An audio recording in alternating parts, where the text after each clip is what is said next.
Vou compartilhar a tela.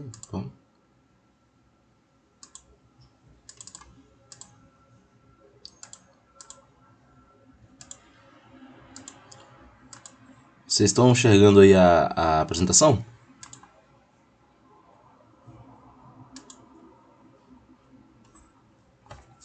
Beleza. Vou deixar assim porque se tiver algum... Porque geralmente quando eu coloco no modo apresentação, fica a gente querendo entrar, tem que sair da apresentação e ficar voltando toda hora, então melhor deixar só aberto na janela aqui mesmo, no PowerPoint. Enfim, gente, a aula de hoje, o capítulo 4, ele aborda a parte de imperfeições dos sólidos cristalinos, né? Que é a continuação que a gente viu. Na aula passada nós estudamos a estrutura cristalina de um sólido, né, que tem várias definições diferentes, né, o que é estrutura cristalina, o que é uma célula unitária, os tipos de estrutura. Nós vimos várias coisas diferentes, né? As direções cristalográficas, planos cristalográficos e enfim, foi muita informação. Só que na aula passada, se a gente analisar de maneira precipitada, a gente pode ser levado a pensar que os sólidos cristalinos que a gente viu são sólidos que são perfeitos, né? Até pela definição, né? Tem um arranjo organizado de átomos ao longo de grandes distâncias atômicas, né?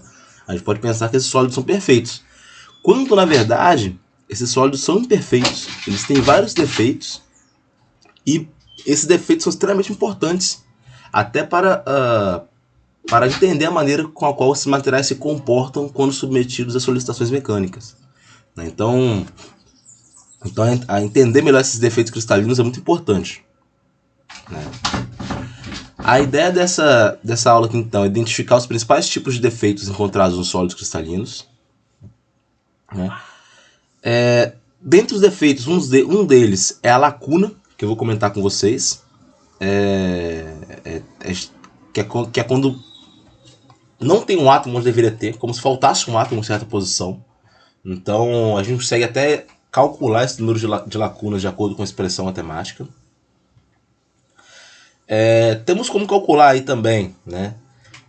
Diferenciar e calcular porcentagem peso e porcentagem atômica, muitas vezes com compostos, né, que tem dois ou mais elementos. A gente consegue fazer essa distinção, né?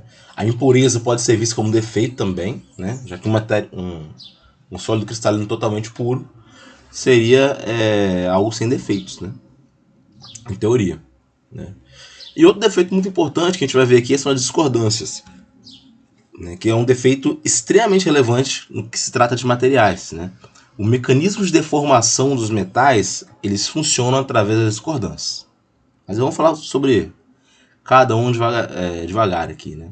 Aqui tem alguns exemplos de discordâncias.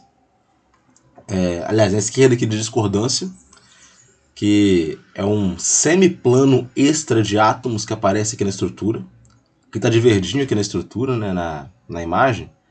É um semiplano extra, que não deveria estar ali, mas está. E por ele estar ali, ele deforma a rede cristalina ao seu redor. É um defeito cristalino.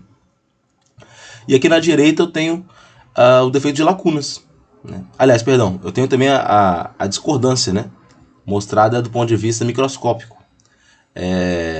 Onde aqui esses círculos, né, brancos, eles são o semiplano extra de átomos. Mas eu vou falar mais sobre eles depois. São só exemplos de imperfeições.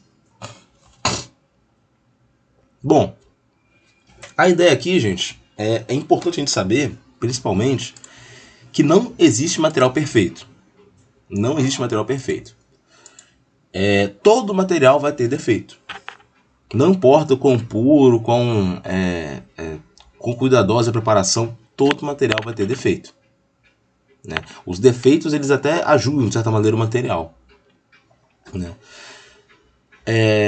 Assim como as reações químicas, a estrutura interna, as propriedades são sensíveis aos defeitos, né?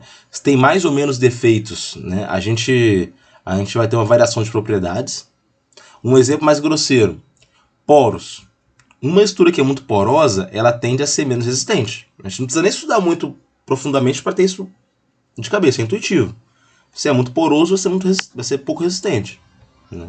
Então o defeito que é o poro, ele vai estar influenciando na propriedade mecânica, né, resistência mecânica, né? Então, da mesma maneira que o poro, que é um exemplo mais grosseiro, ele atua no sentido de reduzir a resistência, outros defeitos vão atuar de outras maneiras dentro da estrutura cristalina e influenciando as propriedades materiais. Muitos defeitos acontecem naturalmente, todo material tem, é natural dele, né? Porém, outros eles são inseridos intencionalmente nos materiais, né? Muitas vezes, para induzir um aumento de uma propriedade ou uma redução de outra propriedade, a gente tem que inserir defeitos na rede cristalina, né? E então por isso a gente tem aqueles defeitos que são naturais e aqueles que são artificiais, né? Como eu falei, alguns defeitos prejudicam as propriedades, outros melhoram as características dos materiais. O próprio poro é um exemplo, né? O poro ele reduz a resistência mecânica, por outro lado ele melhora a questão de densidade, né? Torna o material menos denso, podemos dizer assim, né? Porém a gente tem que ponderar o que vale mais a pena, né?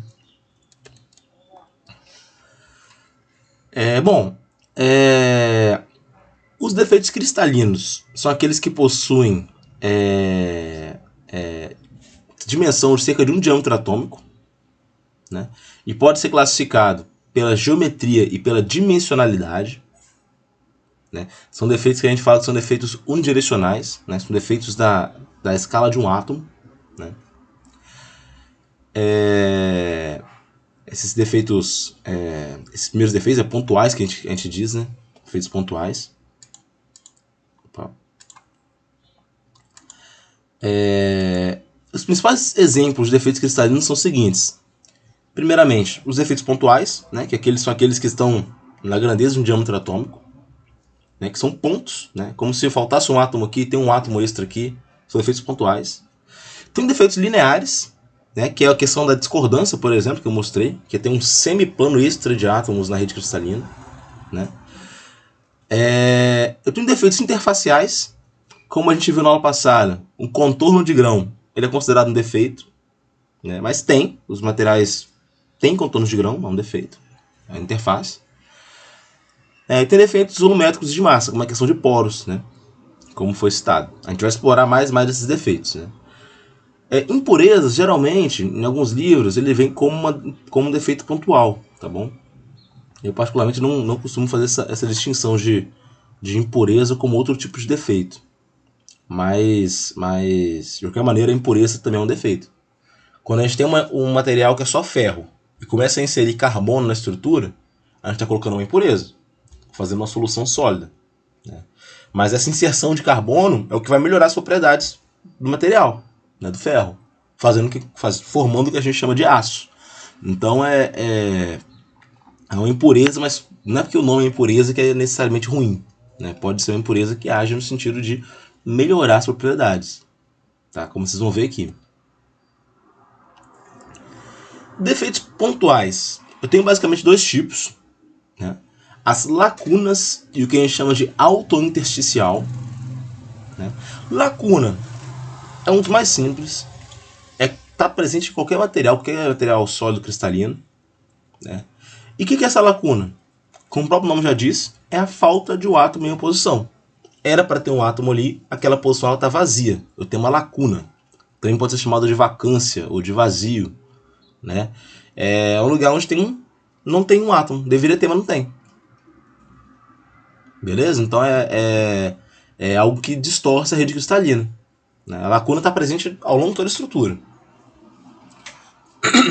Não tem possibilidade de existir um material que é isento de lacunas, né?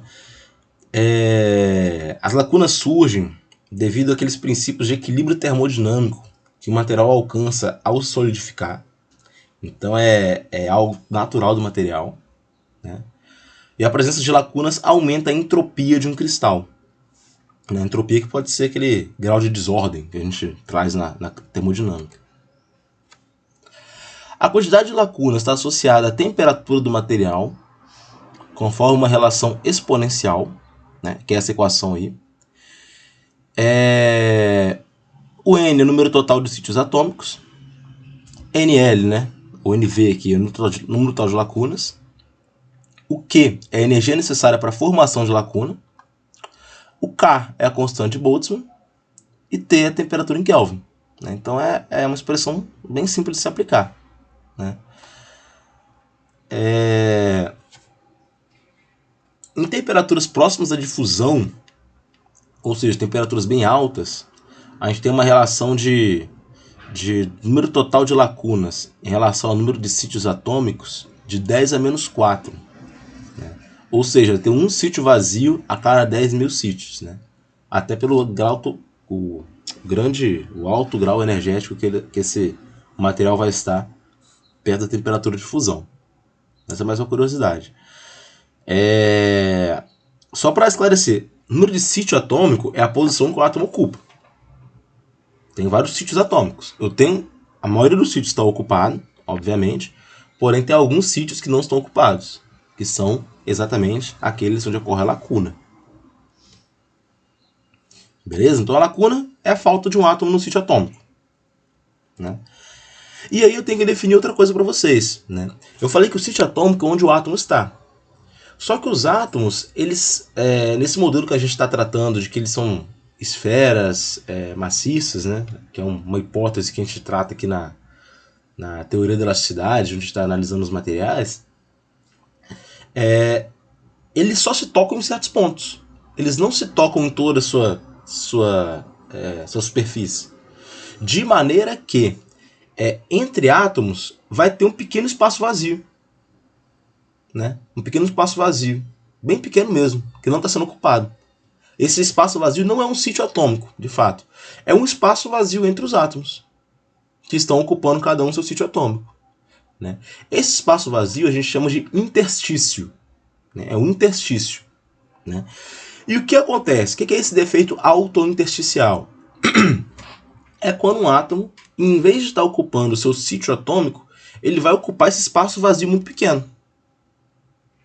E vocês podem imaginar e podem ter certeza que eu colocando um átomo que é grande no espaço muito pequeno, eu vou deformar tudo ao redor. Né? Isso é o que a gente chama de autointersticial. Né?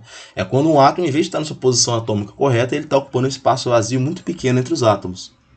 Né? É outro tipo de defeito pontual. Ele é menos comum que as lacunas. Tá bom? Como eu falei, ele consiste na presença de um átomo do cristal em uma posição intersticial. Como o átomo é maior do que o espaço intersticial, ele vai causar uma deformação considerável na rede cristalina. Ele vai tracionar todos os átomos ao redor, né, empurrar para o lado. Então vai ser vai induzir umas tensões internas dentro do material. Então um defeito ruim. Né? Aqui nós temos nessa imagem, deixando para exemplificar, mostrar bem mais claramente, né, a vacância, né, ou a lacuna aqui na direita, que é onde deveria ter um átomo e não tem. E aqui na esquerda um autointersticial. Vocês podem ver que entre os átomos tem espaços vazios pequenos, são os interstícios. Um átomo aqui ele entrou, esse espaço vazio ficou ali, deformando toda a rede cristalina. Né? Então são dois tipos de defeitos pontuais. Tá bom? Até aqui, gente, alguma dúvida? Não? Bom, vamos agora para as impurezas. Né? As impurezas nos sólidos, como eu falei, elas podem ser tratadas como defeitos pontuais também, né? Mas elas merecem certo destaque, obviamente, porque é através das impurezas que a gente vai formando ligas metálicas. Né? Ligas metálicas a gente está acostumado a tratar. É latão, é bronze, é aço, enfim, ligas de cobre com níquel, de alumínio com titânio. São várias possibilidades possíveis. Várias possibilidades possíveis, né? Ficou meio esquisito. São várias possibilidades que podem aparecer aí. Bom, um material puro é aquele que tem apenas um elemento. Né? Na prática de verdade, um material puro ele não vai existir. Né? Eu consigo purezas extremamente altas, de 99,9999%, né? Mas totalmente puro vai ser muito difícil de se alcançar. Tá bom? Vai ser muito difícil de se alcançar. né? A gente consegue purezas bem elevadas, mas o material totalmente puro é extremamente difícil de se alcançar. Na prática não existe, né? A gente consegue melhorar, mas ainda assim vai haver impurezas, né? Para vocês terem ideia da dificuldade de se produzir um material totalmente puro, né? Se eu produzir um material que é 99,99999% puro, né? Esse menino material ainda vai ter coisa de 10 elevado a 22 ou 10 elevado a 23 átomos de impureza por metro cúbico de material. Que é bastante átomos de impureza, né? Pra gente falar que ele é puro de verdade. Tem uma pureza elevada, mas as impurezas ainda estão lá, né? Essas impurezas elas podem vir de várias fontes diferentes, né? Geralmente, quando a gente está produzindo um material, tentando fazer com que ele fique puro, né? A gente parte de algum minério, alguma forma mais básica, né? Mais rústica, e a partir disso a gente vai purificando, né? A partir desse processo eu posso acabar... eu chego num ponto onde eu não consigo extrair mais impurezas, porque as impurezas são tão intrínsecas lá, e são tão poucas em relação à estrutura total, que eu não consigo tirar mais. Tá bom? Porém, a maioria dos metais, as impurezas são adicionadas intencionalmente, né, para melhorar propriedades mecânicas, ou para conferir propriedades mecânicas diferentes, né? Esses materiais que têm impurezas, a gente chama de ligas, né? Nós também falamos que eles formam soluções sólidas, né? Que eu vou ter um material que, no geral, ele vai ser uma composição de átomos de elementos diferentes, né? Então, são impurezas que vão formar ligas. Então, quando a gente fala de liga, é liga não ferrosa, liga metálica, né? São materiais compostos de mais de um elemento. Bom, solução sólida. A solução sólida é realmente eu pegar um material que é composto de um elemento e misturar com outro elemento. Vou criar uma liga, uma solução sólida, né? Solução a gente vê em química, a gente tem o costume de ver mais soluções líquidas, mas soluções sólidas, como é o nosso caso aqui, também podem ser formadas, né? Eu vou ter o material básico, que é meu solvente, e vou ter o material, vou ter a adição de outros elementos, que são soluto, né? Pode ser que se forme uma solução sólida, uma precipitação de segunda fase, né? Solução sólida é quando eles encontram um equilíbrio ali nesses esses dois materiais. Eles vão realmente se interagir formando uma solução, né? Solvente e soluto, né? Vai haver uma dissolução de um elemento no outro, né? De um material no outro. A precipitação de segunda fase é quando as fases são incompatíveis, né? E é como se eu tivesse, de fato, grandes impurezas na minha estrutura. E essa precipitação de segundas fases, ela pode ser útil, vocês vão ver isso lá pra frente, mas tem que se tomar muito cuidado para precipitar essas segundas fases, né? Tem todo um procedimento para isso. Mas no geral, aqui em questão de ligas, de impurezas, a gente tem que falar de soluto e solvente, solução sólida. Essa solução sólida ela pode ser substitucional ou intersticial, né? Eu acho que o próprio nome já diz muito, né? Substitucional é quando o átomo de impureza ele substitui o átomo daquele material base. Ele está onde deveria ter um átomo naquele material base, ele ocupa um sítio atômico. Na solução sólida intersticial, esse átomo de impureza ele ocupa interstícios, né? Ocupa aqueles pequenos espaços vazios, né? Então são os dois tipos possíveis de solução sólida, né? Aqui nessa imagem fica mais claro, de verde é um átomo de impureza substitucional, né? Perceba que ele está ocupando um sítio atômico mesmo, né? E na solução sólida intersticial, a impureza ela ocupa um espaço intersticial, né? E só de olhar essa imagem, a gente consegue ter uma noção de situações onde vai acontecer a solução sólida intersticial e onde vai acontecer a solução sólida substitucional. Por exemplo, o ferro e o carbono para formar ligas de aço. O carbono ele tem um raio atômico muito menor que o do ferro. muito menor. Então o átomo de carbono ele é muito menor que o átomo de ferro. Então quando eu faço essa solução sólida, a tendência é, obviamente, que o carbono ocupe espaços intersticiais.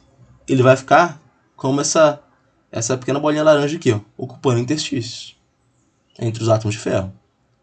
Agora um exemplo contrário, cobre e níquel. Eles têm raios atômicos muito parecidos. Então a tendência é que o átomo de impureza, o níquel, por exemplo, ele ocupe espaços... faça uma solução substitucional, né? Ocupe sítios atômicos na rede cristalina, né? Já que o átomo do cobre é quase do mesmo tamanho que o átomo do níquel, né? Então a gente pode visualizar isso dessa maneira, tá bom? A gente pode perceber que tem alguns fatores que favorecem a ocorrência de uma solução sólida intersticial e alguns fatores que favorecem a ocorrência da solução sólida substitucional, né? Aqui está só destacando, né? O interstício não é igual a lacuna, né? O interstício são esses espaços pequenos aqui entre átomos. A lacuna é um espaço vazio deixado por um átomo. São coisas bem diferentes, tá? Não confundam. Aqui estão os interstícios nos materiais cúbicos de face centrada, o CFC, né? Onde que estão esses interstícios, né? Na estrutura CFC eu tenho a possibilidade de 2 interstícios, são espaços vazios, que é um interstício octaédrico, que é bem aqui no meio do cubo, né, da célula unitária, e o interstício tetraédrico, como mostrado aqui. Está um pouco difícil de visualizar, mas são os 2 espaços intersticiais dos materiais com estrutura CFC. CCC eu tenho um octaédrico, né? É bem na fronteira entre duas células unitárias adjacentes. E tetraédrico aqui na direita, né? Um pouco mais em cima, né, do que aquele octaédrico. Né? São os tipos de interstício que a gente pode encontrar, né? Aqui a gente está vendo na célula unitária onde se localizaria, né, uma interstício, né, na figura, na célula unitária, uma célula CCC, cúbica de corpo centrado, tá bom? É legal a gente saber geometricamente o que são esses, onde estão esses interstícios, né, quando a gente fala da célula unitária. Né, que no caso do CFC tem as posições octaédrica e tetraédrica, e aqui também no caso do CCC, só que vocês podem ver que as posições elas são que os interstícios estão em posições diferentes, né?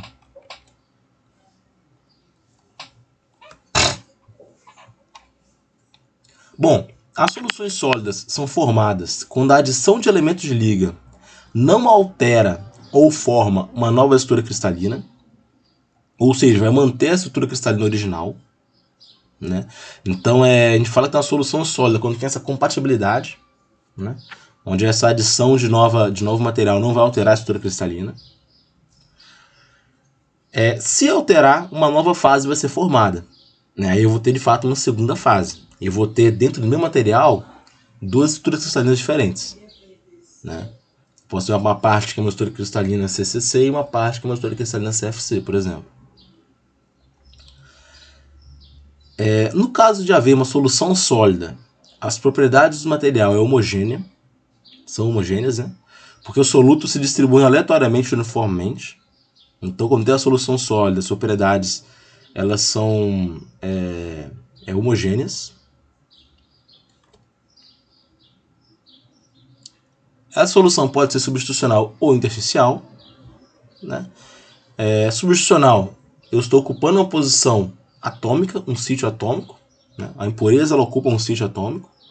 E no caso da solução intersticial, a impureza ocupa um espaço intersticial, ocupa um interstício, né? Aqueles espaços vazios, né? Eu tenho uma série de regras que vão determinar se 2 materiais são mais propensos a formar uma solução sólida substitucional ou intersticial, né? O primeiro fator, que eu já até falei com vocês, é esse fator do tamanho atômico, né? Se um átomo ele tiver um raio atômico muito menor que o outro, né, a tendência é que forme intersticial. Então, para formar substitucional, a diferença entre os raios atômicos, entre soluto e solvente, não deve ser maior que 15%. Esse é o primeiro ponto. O segundo ponto é que a estrutura cristalina do soluto e do solvente deve ser a mesma. As duas devem ser CCC ou as duas devem ser CFC, por exemplo. Então isso aí favorece uma solução sólida substitucional. Eletronegatividade. O soluto e o solvente devem ter uma diferença pequena de eletronegatividade, que quanto maior a eletronegatividade, maior a tendência de se formar compostos intermetálicos. Então, a ideia é que tem uma diferença pequena de eletronegatividade. A gente já viu como isso pode ser analisado via tabela periódica. Né? Valência, né? Eles devem ter a mesma valência, né? Ou bem parecidas, né? Que é aquela quantidade de átomos na última camada. Né? E atendendo esses 4 critérios aí, que são as regras de Helmholtz, né? Para solução sólida substitucional, nós podemos obter até 100% de solubilidade. Então esses 4 fatores, eles devem ser atendidos, né? Pelo menos parcialmente, para que tenha uma solução sólida substitucional. Tá bom? Lembrando que substitucional é aquela onde o átomo de impureza substitui um átomo um átomo hospedeiro, né? Substitui, ocupa uma posição atômica, né? Tá ocupando um sítio atômico. Aqui nós temos avaliando alguns tipos de ligas, né? Entre soluto e solvente, relação de raios e solubilidade máxima, né? Vocês podem ver aí que a diferença do cobre com o níquel é bem pouquinha de raio atômico, então eles formam tem boa solubilidade um no outro.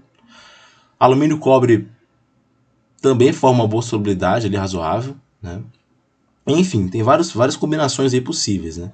E aqui na direita tem a porcentagem de solubilidade em peso e atômica, né? Como vocês podem ver. Beleza?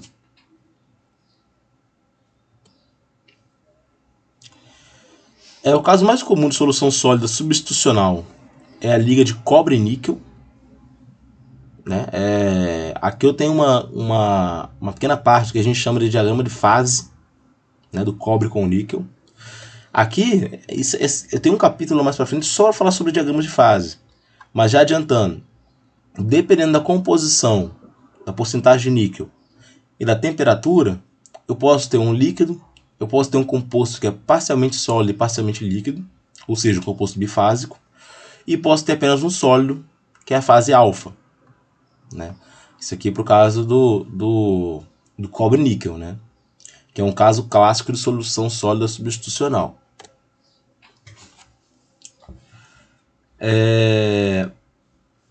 Na maioria dos casos, os materiais que possuem solução sólida intersticial têm solubilidade máxima de até 10%, diferentemente do caso anterior, onde a solubilidade pode chegar a 100%.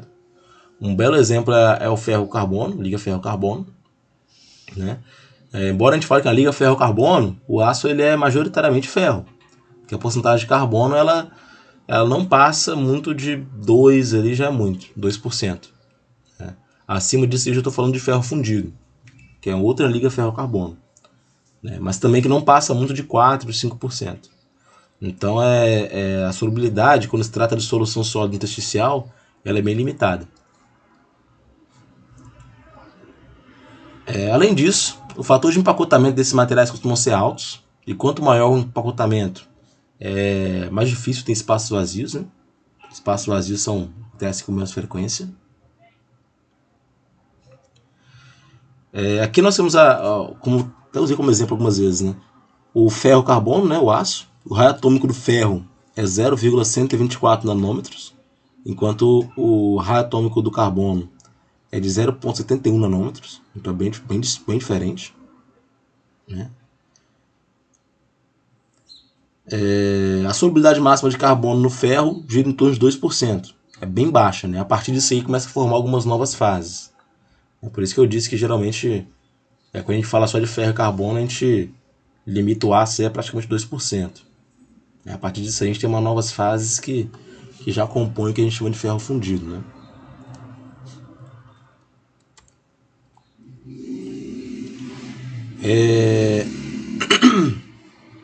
Aqui tem um exemplo clássico de como a solução sólida pode influenciar drasticamente as propriedades mecânicas, né?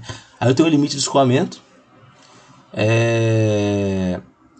que é uma tensão, é um valor de tensão que é como se fosse podendo traduzir aí para vocês como um parâmetro que mede a resistência mecânica do material, né? Então eu tenho esse valor de limite de escoamento aqui no eixo vertical e no eixo horizontal tem a porcentagem de soluto, né?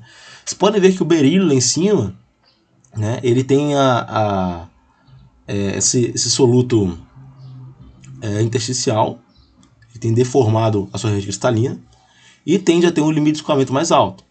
O estanho, que tem esse átomo de soluto aí nesse caso bem grande, causando essa distorção trativa na rede cristalina, tem limite de escoamento ali razoável. E o zinco, nesse caso aqui, que tem um tamanho parecido com que a pureza tem um tamanho parecido do átomo hospedeiro, né? O soluto solvente tem átomo parecido, ele tende a ter um limite de escoamento mais baixo, porém ele pode suportar a maior porcentagem de soluto, né? Então está mostrado aqui. Aqui nós temos dois exemplos, né? O que é a solução sólida substitucional, o que é a solução sólida intersticial, né? Aqui tem mais um exemplo, né? Onde é para determinar o valor da relação máxima entre o raio do elemento intersticial e do solvente em uma estrutura CFC, cujo centro está posicionado na posição meio, meio, meio, né? Então a gente pode calcular dessa maneira. É uma questão de trigonometria bem simples, né? A gente pega dois átomos adjacentes, né? Imagina que tem um átomo intersticial aqui no meio. A gente traça esse triângulo ligando o centro dos dois átomos, né? Aí, usando trigonometria básica, né? Sabendo que esse vai ser um triângulo isósceles nesse caso, eu vou usar sinus 45, vou encontrar essa relação de 0,41, né, para o CFC. Então é algo bem, bem simples de fazer, né? Um exemplo meio bobo aí.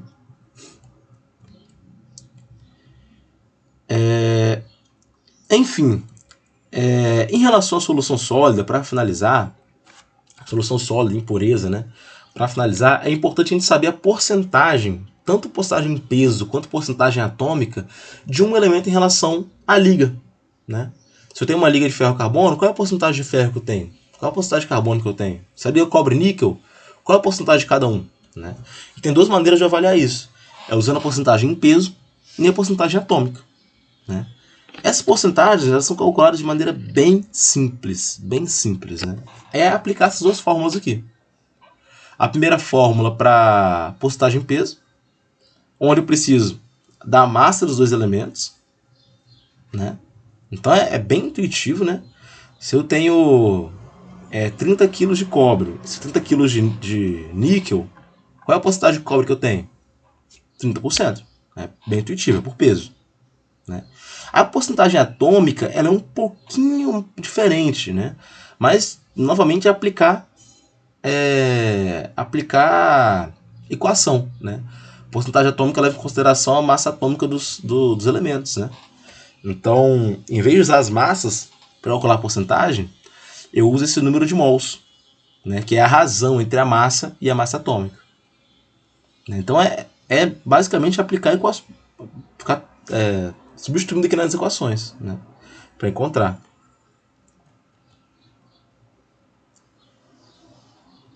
Em alguns casos a gente pode representar a concentração do material dessa maneira, só que eu particularmente acho mais incomum dessa maneira, né, para levar em consideração o volume, né. Então eu acho melhor vocês se aterem, vocês prestarem mais atenção, né, nessas duas primeiras fórmulas aí, né, para calcular a porcentagem em peso e porcentagem atômica, né? E é bem simples mesmo, gente. A substituição é algo bem tranquilo de se fazer, né? Como eu falei, a gente na lista eu tenho alguns exercícios para vocês treinarem, mas é basicamente substituir na fórmula. Não tem interpretação, não tem muita coisa, tá bom? É só desde que a questão ela dê todas as informações, é fácil fazer, né? E bom, gente, essa aula é um pouco mais curta, então eu cheguei na metade do que seria a nossa apresentação. Eu vou deixar essa parte final para passar na quarta-feira, né? Começando com discordâncias. E eu queria saber se alguém tem alguma dúvida, alguma pergunta, alguma coisa que não ficou clara, querem perguntar.